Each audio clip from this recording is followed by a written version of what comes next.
Thank you, Speaker. My question is to the Minister responsible for accessibility. Our government has made it a priority to increase accessibility and remove barriers for persons with disabilities. I have constituents in my riding of Davenport who have raised questions about what we are doing to remove barriers and make Ontario a more accessible place to live. As well, this coming Sunday marks the United Nations International Day of Persons with Disabilities. The theme this year is transformation towards a sustainable and resilient society for all. Could the Minister please tell us what this government is doing to support this worthy goal? Minister responsible for accessibility. Thank you. And I want to thank the member from Davenport for a very important question this morning. Key to the foundation, Speaker, of a sustainable, resilient society, of course, is a strong economy.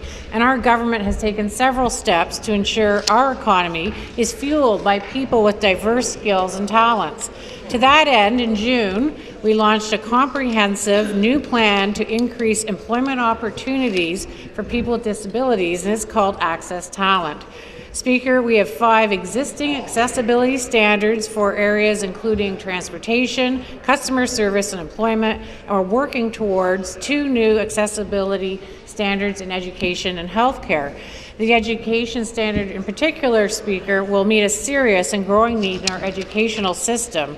Speaker, with close to 400,000 students in Ontario who are identified as having disabilities, being exceptional or receiving special education programs, the significance of this new standard is clear, and I look forward to provide more information in a supplemental. Supplementary.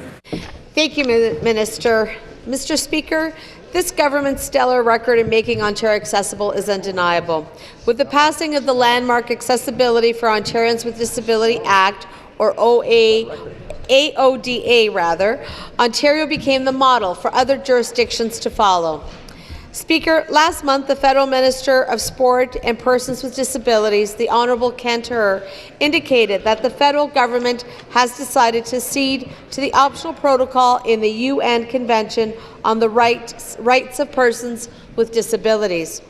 My question for the Minister is, will this government commit to this House to join our federal counterparts in adopting the optional protocol in the UN Convention on the Rights of Persons with Disabilities? Thank you. Minister.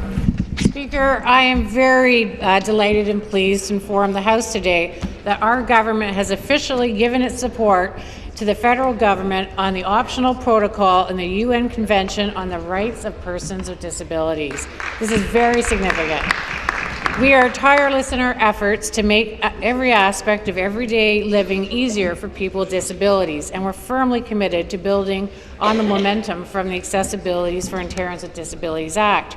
Our government is committed to making this province accessible by 2025, and our support of Canada's inclusion in the UN's optional protocol is a clear signal that our determination is unwavering and steadfast. Accessibility is a main priority for our government, Speaker, and we are propelling a positive shift towards fairness and opportunity for people of all abilities. Thank you. Thank you.